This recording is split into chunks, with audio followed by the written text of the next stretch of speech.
La nave Mediterranea può tornare a navigare in mare. L'esito dell'udienza è stato clamoroso. La giudice Federica Manuela Lipari ha accolto il ricorso cautelare e ha deciso la sospensione della detenzione della nave, bloccata dal fermo amministrativo per effetto del decreto Piantedosi.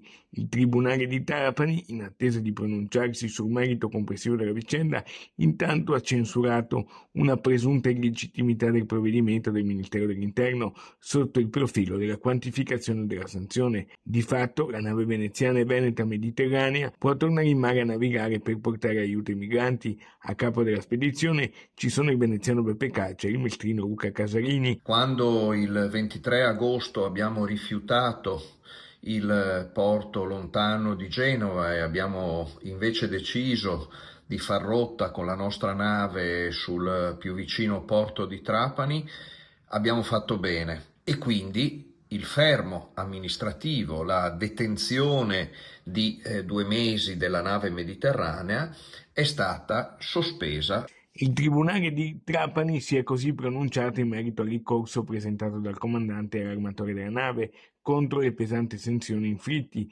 60 giorni di fermo amministrativo e 10.000 euro di multa comminati dal Ministero dell'Interno dopo la scelta dello scorso 23 agosto di rifiutare il lontano porto di Genova e fare invece rotta su quello di Trapani per poter sbarcare le 10 persone soccorse al largo della Libia.